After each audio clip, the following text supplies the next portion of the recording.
All right, welcome back, BCT followers. Excited to have you back on our second podcast. Got the big guy over here with me, the Snag Master. We'll talk a little bit more about that video. So, welcome back. Nice headphones. Thanks, man. I got to go to the store and get me some damn headphones. These Care Bear pieces of shit ain't gonna work. Easy. The FCC is gonna be after us. I mean, Hadley. Thank goodness Hadley's not here because she would be so upset because you are stretching those things to the max. Shout out to Hadley for letting me borrow her gear. I'm just wondering if at the end of the night here, should we boil some water, maybe soak it like some zinc plastics, make sure we get the curvature back? I mean, like everything I touch, yes, you're gonna have to. It's gonna be stretched out. Maybe next time you'll show up with some earbuds. What do you think? That's my bad. Yeah. It's all right. All right. Well, just like the last podcast, we're here. We're going to kick off a little bit with a bourbon review. So this week's bourbon review is Forster 1910. Super excited to review this one. This is probably, I would say, one of my go-to bourbons. I mean, if I'm having friends over, had a rough day at work, maybe I just want to drink a bourbon by the pool, by the fire. Yeah. It's kind of my go-to. I mean, you can find it just about anywhere, and it's not very expensive. What are your thoughts? Well, you've actually inspired me to do a little homework as part of this journey. So, I don't know if you folks have read the bourbon reviews on BourbonCityTackle.com, but they are top notch, and they are very churched up, Mr. Green. So what I'll tell you is I had to learn a little bit on how to actually taste bourbon, and I learned that I was doing it wrong. So I'm going to show you a little technique that folks around here call the Kentucky Chew, and I hope I get it right. We'll see how this goes. All right, now, I'm going to give you my first reaction.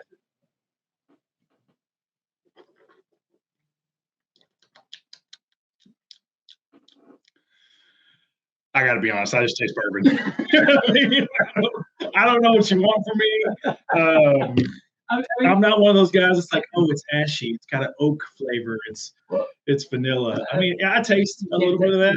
Taste a little bit like a caramel or I definitely taste a little bit of a caramel, a little bit of vanilla, but at the end of the day, it's just some good bourbon. It went down. It's got a good taste. It got a little fire down my throat. That's a little lighter in color, right? Yeah. Taste got a little bit of a caramel taste, maybe a little bit of vanilla. Yeah. And what about the finish? Is it finished sweeter or spicy? A little bit. I mean, right in the middle for me, and it's got a long finish, which I like. I like that taste to linger until my next sip. You know what I mean? So this is a good one. I haven't had a lot of this. I'm going to definitely add this to the collection now. I mean, it's the light blue branded bottle. Forster makes several. They look very similar, but the 1910, and it's kind of like a North Carolina blue color, I would call it. Go Tar Heels. Not really just. I just want to know who writes those reviews because I know you're Bullitt County ass. I've been refining my palate. Okay, we're both doing homework. This is Bourbon City Tackle. I love it. We got some decent bourbons. All right, you churched up by tasting. I need we're churching up your grammar. I love it. I need you to sit up the game. I mean, we're working on it. We got the Kentucky Chew. Once I have some new headphones, you'll know I'm there. I mean, baby steps. That's right. Baby steps. That's right. So, last time we talked a lot about the schedule reviews. Yeah. We talked about Cumberland Lake. Got a new name up here. I don't know. I took the liberty. It's new. It's new to the listeners. I took the liberty of breaking that house. This is, I guess, the first time we've really shared a bigger audience. So, Snagmaster, tell us about it. Well, I mean, I don't think there's another way of putting this. And if you haven't caught up on it, I am not one that is thin-skinned. I enjoy a little bit of self-deprecation. And what I'll tell you is there is a stump, a rock, a limb, a bush, any other type of structure, I'm getting hung on it. And that's just going to happen. And it becomes a thing over time where, as that becomes. He's really good at time. Well, maybe not really good at time nights, but had a lot of practice that time. Absolutely. Yeah. I'm a professional retire. Yeah. The other thing I'm really good at is 100% on the scroll pattern. Yeah. And folks, if you don't know what the scroll pattern is, you just haven't lived. I mean, it's one of the best patterns in bass fishing. Yeah, you go up there, you throw your bait right up in the middle of an oak tree. Not in the water. Not in the water. Yeah, that's where you catch the fish. That's right. It's a special pattern. Yeah. You shake the tree limb. That's right. Until the lure breaks off. Over time, I've come up with all kinds of tips. It's made you really great at that. 100%. Yeah. So in the Snag Master is a play on the Foot Master. Yeah, obviously, lots of how-to videos. So I have spent some time, maybe one day I'll start my own podcast or my own reels where we just go over tips on how to piss off your tournament buddy. Tip number 1, eat banana in the morning, right? Tip number 2, show up late. Hello. Tip number 3, wait until the store opens so you can buy some biscuits while they're blasting off, right? Yeah, exactly. Or the list goes on. 100%. I mean, 100%. The other thing is, like, when you're going from point to point, make sure you cast back at the point you just left so you can get hung and you have to have your partner turn around. The list goes on. I think there's a big opportunity here. I'm excited. We should shoot the spoof series of Snag Master. Yeah. This episode of Snag Master will teach you how to lose all your expensive wood. And your fishing buddies in the same trip. Yeah. Absolutely. Awesome stuff. So I don't know if you saw this the other day, but we love Lake Guntersville. I love Lake Guntersville. We've been there a few times. G, baby. Did you see the tournament results? I think it was like the New Year's Day tournament. I didn't look. I can't remember the top bag. What I took away from that was how many bags had over 20 pounds, man. Yeah, I think it took, if I recall, it's been a few days, but 32 pounds to win. And I think 5th place, and this is just a jackpot, like a small tournament that some folks put together. I don't know exactly how many boats they have, but I think 5th place is like 28 pounds. My goodness. I mean, can you imagine? It's New Year's Day, you're in Guntersville, and you whack 32 pounds. I mean, I've been to Guntersville, I don't know how many times, probably more than 10, probably more than 15, honestly. Yeah. Never had 32 pounds. Yeah, same here, and I don't know anything about a big sack. So I just think there's some opportunity for us to really think about, like, what goes into. Come on, man, get your mind out of the gutter. Bring it back in. Bring it back in. Oh my God. So talking about fishing here, folks. Big bag of fish like that. I don't think either one of us have caught a bag that's over 30. So I don't know, man. What do you think? What do you think they caught him on? Obviously, you said New Year's, so the January pattern. Nothing I ever threw. I'll tell you that. Nothing's got to be dynamite, maybe a little electric. I mean, in all seriousness, I mean, that time of year, you'd have to think the A-rig plays. Yeah. I mean, that wintertime, anytime I've been down there, wintertime, those bass start to school up. They get sort of on the edge of those grass lines, those humps, those points, right? Yeah. And if you catch it right, you can catch them schooling pretty good. I mean, I've had some fantastic trips down there, catch them on an Alabama rig when they're schooling like that. I know you've done a little bit A-rigging out there. Yeah, I've got experience on all different types of A-rigs out there, and we're not going to talk about how many I've lost. So actually, maybe we'll talk about one. so I will mention one. So I'm out with a guide. Lonnie Cochran, he's a big time guide on Guntersville, fishes a few of the circuits down there as well. And me and a buddy are taking out with him for the day, and he's introducing us to, I think, the bait ball pulse had just come out and into production, which is like an Alabama rig, like 100%. Yeah. So big thing is, like, you're supposed to be able to twitch it and pulse the swim baits like a darting bait fish, right?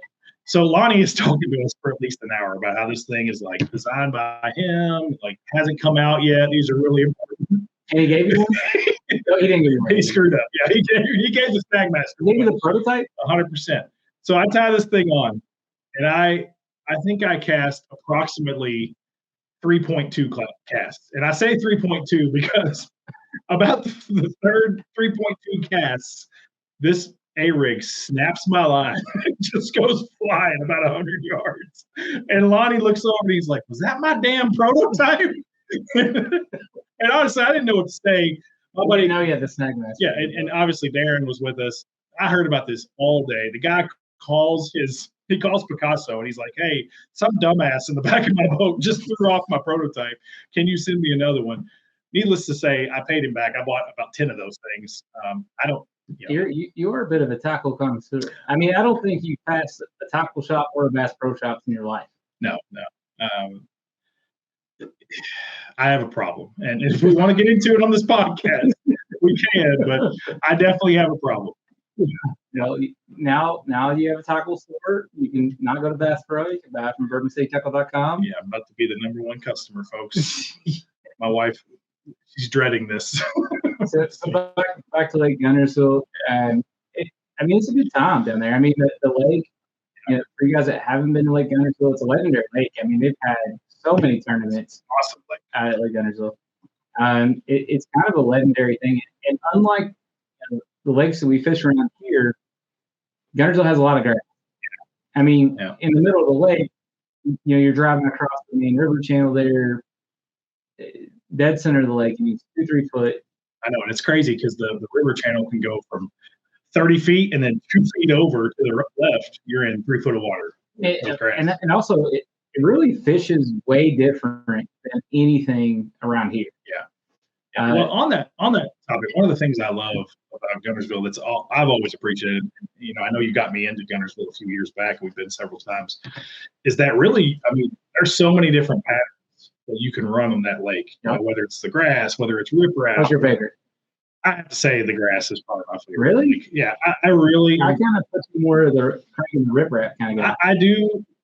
You can do that here, though. You can do that in Kentucky. You can do that on all the major lakes in Kentucky. What you can't do is, get a nice grass line on your Mega 360, run that thing, and catch some bass in numbers. And I'm not anywhere near, like I said, I don't know anything about a 30-pound stack, right? But we've caught some good fish out there. We've had a good time just taking the grass with A-rigs and swim baits and fishing the edge lines of the grass with jigs and things like that. It's a ball, and the lake is beautiful. But what I love is if that's not working out, hey, let's go crank riprap, or hey, let's go fish ledges, or hey, let's go up by Goat Island and we can fish rocks and do stuff that we could do back in Kentucky. So I just love it, man. I feel like you can spend a week down there and not do the same thing day over day. Yeah, and there's some good places to go. We spent a few nights in the Brick. At the Brick, we love the Brick. We used to go see Reno's. Remember the big beer cousin? So I know, right? R.I.P. R.I.P. Steve Reno's. It was such a good place. In the arms of the That's how I feel, man. That out. Yeah. Best calzones in the world gone. Sorry. It's just. It's a bass fisherman's lake. Yeah. You can do just about anything you want to do. Yeah. The potential to catch a big one is there. Yeah. I know our good friend and my fishing partner Nathan. He caught his personal best there, 8.2. Yeah. Won't forget that day. I think I just got one of the new boat. I think it was a Triton at this time, and towards the end of the day, right by the bridge, that audience, people were honking. Which bridge were you at? The one next to the water. Okay. Just say, be careful. Yeah, the one next to the water. Nathan, if you're listening, I almost got him. Yeah. It was the one with the riprap and the road and so every damn bridge is all like got it. Okay, yeah. That helps. Exactly. Yeah. But, it was one of those set the hook moments when it was like you could just tell the way his rod just stopped. Yeah. And it was boat over. And he gave a little grunt. No, but that's just me. It certainly wasn't no high-fiving and screaming over a 4-pounder, but we're not going to talk about that. But nonetheless, it was a pretty awesome day. That was the biggest fish we've ever caught together. We caught several sevens. I've not caught 7, but Nathan's caught 7s.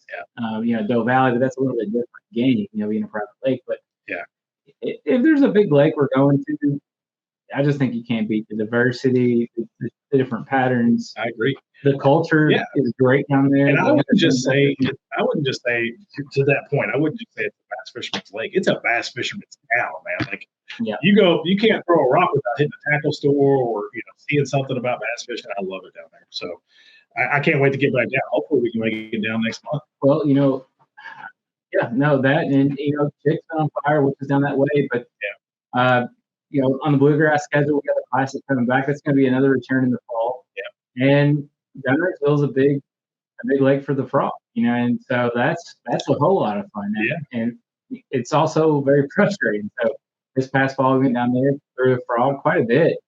And, the worst part about throwing a frog is when you have a float and you don't catch it, you want to throw it the entire day. Yeah, 100%. And it sucks you in. You go full send, whether you catch anything or not.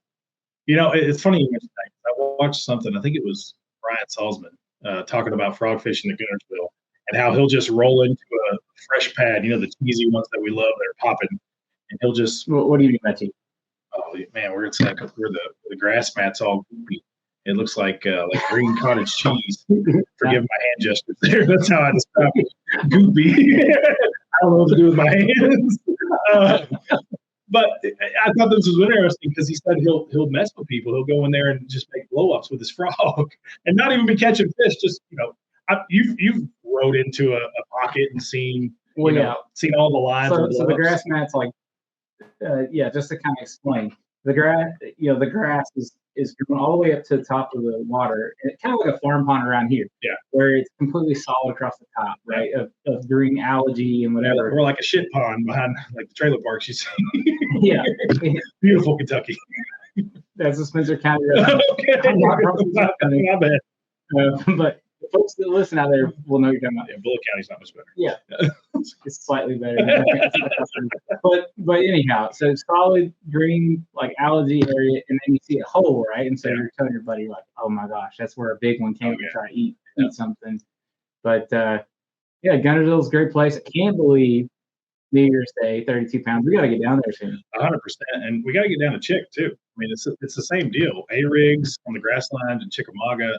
Giants can be caught. I mean, I know my former fishing partner, Tyler, he went down last year, and he caught a 7 and an 8 all in the same day, which is insane. I mean, my PB is nowhere close to that. What's your favorite Guntersville story? I got one. I know you. Yeah, I know you probably do. Gosh, my favorite Guntersville story. Yeah, your favorite Guntersville moment, story, whatever. What's your favorite? I mean, I have one that makes me laugh every time. We'll go ahead and tell yours because I'll think about one. All right. Yeah. So there's a bunch of us that went down to Guntersville. At 6 or 8 of us, we got a VRBO house. Yeah.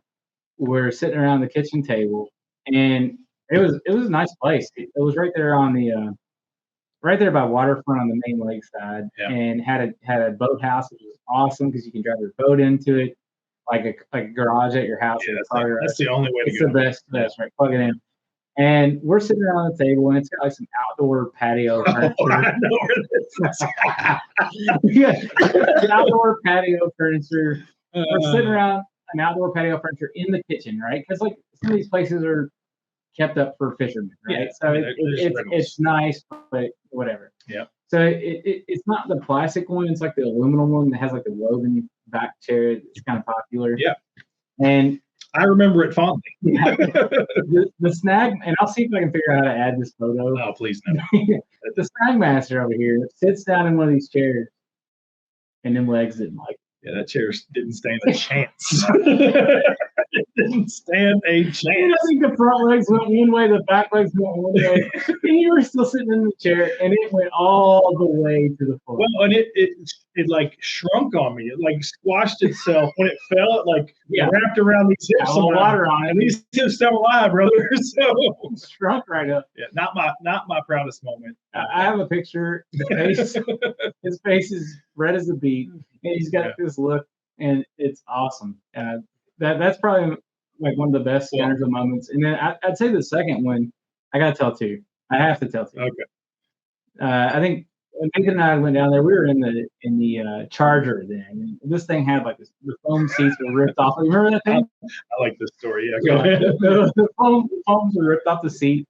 Yeah. And it was all faded, like there's no gel coat left on it. You needed a tetanus shot just to get into that damn boat. I mean, it was our starter tournament boat, but I think Nathan bought it for like $5,000 off Craigslist. Yep. And it had like a 225 on it, and we thought it was awesome. Yeah, absolutely. Because we were fishing a John boat before them. Yeah. So we're at Guntersville.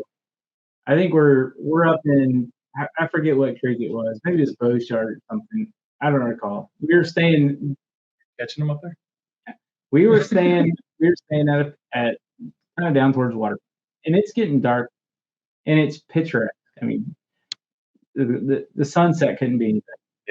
Yeah. At the time, you couldn't get Gimling here, so we had bought some Gimling, and maybe we had it in the boat.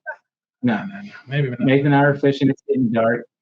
We're frog fishing, having some blow-ups, catch a couple fish, and like you said, we fish daylight dark. So it gets dark. So this old boat's got old batteries. So Nathan goes to start it. Click, no start. Pro motor's dead too. Because like we'd run the troll motor, crap out of it. Absolutely. Right? Yeah. Won't start. And we're probably 10 miles, 15 miles from where we were staying. Yeah. And we finally get this thing started, but the batteries were so low that the graph went down. And it's pitch black. And if you run Gunnersville before, Jesus, take the wheel. if you run Gunnersville before, if you mess up and you get off course, you can run your boat around. Like you can die in the middle of the lake. So it's pitch black. We have no navigation lights because the batteries are dead. The graph won't turn on. I think this is like one of the first few trips that we had been to Gunnersville, so we didn't really know exactly where we were going. Idiots. That's what we had a feeling. Just a couple. We're gonna do a beer review. So I run up there. I said, "I got this, Nathan. I got this. I'm gonna look at my phone in live time on running. And I'm gonna hug the seat post. I'm gonna tell you, where we need to go. I'll just stick my arm straight in the air. This means go to the right. This means go to the left. This means go straight, right? So we're running down the lake. It's pitch black. I mean, it couldn't be any darker. Yeah. And Nathan's got one speed. I mean, we were proud of the basketball, 50 miles an hour. Oh, so you sent it. I'm just going to send it. Because it was kind of cold. I think we were going out to eat or something with somebody else that was with us. Yeah, that's more important. Yeah. Yeah. So I'm holding the seat post on the front deck. I got my arm up in the air, and I'm trying to tell Nathan, I'm like looking out into the dark, kind of like the guy on like. I'm trying to see. Iceberg! Right ahead. We're running down to like 50 miles an hour. Mosquitoes are like hitting me in the face, right? Extra protein. I'm and this is 2-stroke days, right? So the motor's loud. I'm yelling. Like, like, which way is it right? I'm like, over here, because we haven't got the hands figured out. Absolutely. And all of a sudden, a giant marker buoy. I mean, it was like one of those ones that is like, I don't know if it's made. What it's made of, but it's like for the barges. Yeah. Like you and I couldn't hug it. Yeah. I know what you're talking about. Big ones out in the middle of the channel. Goes right beside the boat. I mean, it wasn't a foot off the side of the boat. We're running 50 miles an hour. I'm hugging it. Yeah. I go, there goes a boat. What? And it goes, what color was it? I don't know. So I'm still doing the hand signals. Anyway, we made it back, of course. Yep. Went out to eat. But, I mean, that whole night and story, sunset, catching the frogfish, and then that being the nightcap, has to be one of the best stories that I recall from me. Yeah. No, that's good.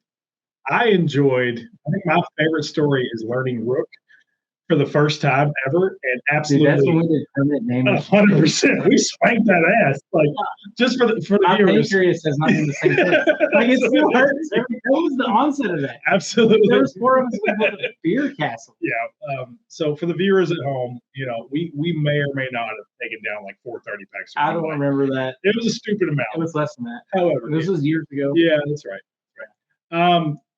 The real story here, though, is like I had never played Rook a single time in my entire life. You hadn't either.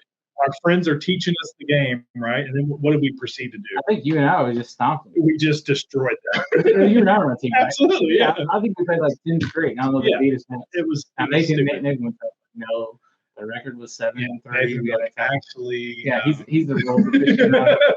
Nathan. It was a long stomp. It was straight. Yeah, we kicked their ass. I think that was one of my favorite nights. Just hanging out, having a few moments. Yeah, that was when you woke up every day and caught 2 sandwiches for everybody and causing brownies. That was the only time though in 5 years of fishing with you all I've ever seen Nathan not get up. Yeah, he didn't. You're right.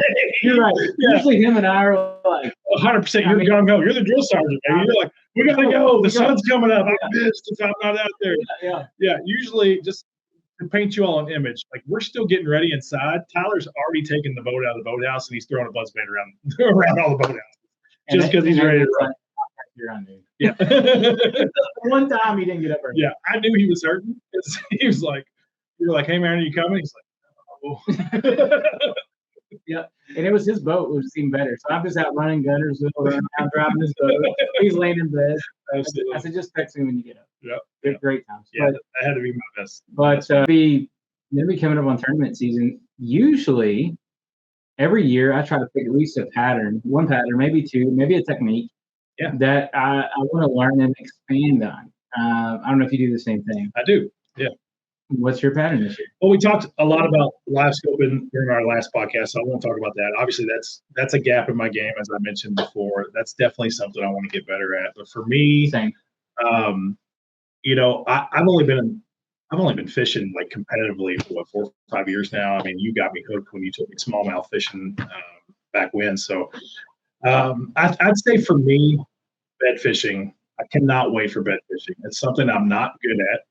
I hear all the rave about, right? And there's a lot of like techniques. Have you do a lot of distance? I did. I think I caught one fish off the bed, and it was with a flipping bait. And then I learned about like drop shotting for bedfish, and then wacky rig for bedfish, all this stuff. So when it comes to that time of year, I'm really excited to just kind of lay out some rods on the deck and learn. It doesn't even matter. I don't even care if I catch them. I just want to see how do they react. Like, what's the boat placement need to look like all that stuff. That's where I want to get better because I just want to catch a good bedfish. I feel like that'll make me a better fisherman. And then my secondary is just, it's not necessarily technique. It's just time of year. Like, I feel like if you look at my tournaments, I start out strong in the spring. I do okay as we head into the summer months, and then I drop off a cliff as we go to fall. And anything that's late June all the way through into September, October, I'm struggling in Kentucky. So that's where I want to get back. I mean, it's got to be live scope. Yeah. Period. I mean, I've been trying to get better at live scope the last couple of years. I spent a lot of time last year down at Hollow trying to figure it out. Yeah. Been down there once with you this year. If I'm practicing for a tournament, I'm trying to figure out how to use live scope. And it's a rabbit hole, man. Well, I don't want to spend the whole time talking about live scope, but there's just so much to it, and there's so much learning that happens about fish behavior, about trying to figure out, what it takes to make a fish bite. And I think you're just way more aware of the fish that are following your lure but not committing when you live scope than when you don't. Yeah. So you get spun out on that. In reality, it probably happens a whole lot when you're going to. Yeah, it probably happens all the time, and just now we have technology that shows it to us. But I would back up and say, like, even another thing that you have to figure out is like what's bass and what's not on your imaging, right? But where I love live scope, I know we don't want to, belittle the point here, but I never realized how fast I was reeling my bait and where my bait was. It does teach you a lot about that. Yeah, where your bait is in the water column is a big deal, and live scope can certainly help you with that. Well, I mean, I can't tell you how many times I thought my bait was a lot deeper than 100%, especially like A-rigging. You think it's you think it's on the bottom, and you're like, oh shit, I'm reeling and it's 6 foot deep right now in a 30 foot of water. So, I need to slow things down. That's where it's helped me the most. But I agree with you. I want to take that next step and be able to say, hey, those are bass. Know what to throw at them and what to do to make them mad enough to bite. Yeah, live scope is not hard to find a fish. Right. It's actually easy. Yeah. Right? It's very intuitive. I mean, wherever the motor head is pointed, that's what you get to see. You get to see the blobs fish like swimming in live time. Absolutely. Right. The trick and the hard part is distinguishing what is a bass, what's not. Yeah. And figuring out what they want to eat. Yeah, and I would add boat placement. Like I've seen all kinds of information about like within 40 feet, within 50 feet. Like the jury's out on kind of which one matters, but how close can you get to the fish before they're aware of that boat and they react differently? It is something you've got to learn. Yeah, I'm a super analytical person, right? And one little thing that I'll share, I shouldn't share it, but I'm going to. One of the things that I'm starting to play with and understand is the brightness of the return of the fish. Yeah. And what I mean by that is when you first pick up a fish on live scope, you'll see that dot, you'll see that blob. And when you get it interested in your lure, when you see your lure go down to it and the fish starts to get excited, I've started to notice that like little blimp or dot or whatever will light up super bright. Kind of similar to like if you're side scanning a point when you hit like a hard spot, you get that super bright return on your side scan, you get that super bright response. So you think the fish is like flexing on the bait or what? That don't make no sense. Yeah, it's been hard. Yeah, what do you? He's like, No. hey, Shad, you're in my neighborhood. I mean, I haven't really seen anyone. I've heard other fishermen mention it, like on YouTube or whatever. But I think my theory is, just like side imaging, the technology is similar, right? So or down scan, right? So when you go over, or even similar, when you go over a hard spot, it gets a super bright return. When you think about a fish, what's the hardest part of a fish's body? Or probably the back, right? Like around the. I mean, I would say like the gill plate, the nose, the head. That's a good point. So let's say you see this fish swimming on your glass scope. You throw your lure out. It may not necessarily be facing the boat. Yeah. When your lure goes over, where's that lure? The lure is going a straight line back to your boat. When that fish gets interested, it turns. And I think your sonar picks up its head, its gill plate, which is the hardest spot on the fish. See, that's some live scope 401 shit right there, bro. Like, I'm still trying to figure out how to turn mine on, right? And I think that's a good way to read the interest level of the fish. If you see that fish become very bright on your live scope, I think that tells you that the fish is either facing your boat or quartering to your boat, and it's interested in your bait, and that's why you see that brightness. So I think sort of what I'm trying to figure out next is when you're casting that fish, how do you read which direction it's going? Yeah. How do you layer in the brightness factor into the information in live time to figure out kind of what it's doing? Makes sense. And the other thing that I do and that I figured out, at least for me, worked for me, is if you keep the forward range settings the same, like I keep mine at 100 foot. Yep. And you keep your depth range the same as much as possible. Yeah. So I'll set mine usually at like 30 or 40. You don't do the auto setting either? No. Yeah, I don't do the auto setting. The reason I don't is because when you think about your graph, when you're 100 foot out, 40 foot down, the size of the return of the fish is a certain size. Yeah, it's an aspect ratio, right? So when you change that depth range to a 60 or to an 80, all the variables. Well, the return of the fish becomes much smaller. Right. So when you're trying to learn how to distinguish a bass from a crappie versus a bluegill versus a catfish, all those fish have different sizes.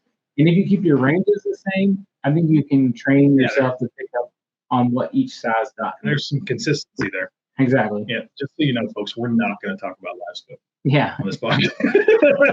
I mean, it's what I'm interested in. It's what I'm excited about. I love it too. I mean, I think it's obviously it's the present and future. It's definitely not a cheat code. It requires more work, and I have done more harm than good in tournaments trying to figure it out. But you can't deny what you see on the pro level. Everyone can. It's definitely a fine line though between, hey, I've watched this damn screen for 3 hours, got 0 bites, but I know there's fish here, and I better get back to how I can actually catch fish in this tournament, so I don't get skunked today. Exactly right. So, but I mean that's what I'm trying to figure out. I mean, there's a bunch of different techniques. There's a bunch of different lures. Like the power switch, I don't have one of those yet. It's interesting. The Credge I saw. That thing looks goofy. It's basically a jerkbait with the lip turning upside down. But I don't know. I'll try anything once. We'll see. I mean, Jacob Wheeler won a big tournament on Gunnersville. We were talking about Gunnersville. Heck yeah. On a live scope on the Rapala freeloader. Freeloader. Yeah. Lots of folks have done well on the Contact, a straight tail. I mean, there's all sorts of different sinking things. jerkbaits are now becoming the rage. Like I saw KVD, just came out with a whole new slew of, deep diving sinking jerkbaits. I haven't seen that. Yeah, that'll be pretty neat for this year. Just striking like that. Yeah, just messing around with live scope. But being able to get it down quickly to where the fish are and be able to react, I think is going to be a big game changer. Excited about a lot of the upcoming content. We got some great. Last time we met, we shot our first video. We made some contact lists, and so I'm excited to get some guests on and hear their stories. Tell some good stories beyond just the two of us. Obviously, we could shoot the shit all night. Nobody wants to. Yeah, but so it would be nice to get a little change up, get some different guests on, and hear what they have to say. But thanks so much for joining us. We're excited to have you on the podcast or second try at this. Stay tuned. Lots of good content coming your way. Yeah. Excited to share some cool stories, invite some good guests. Excited to have you on. Yeah, check out the website. And subscribe. Yeah, urbancitytackle.com.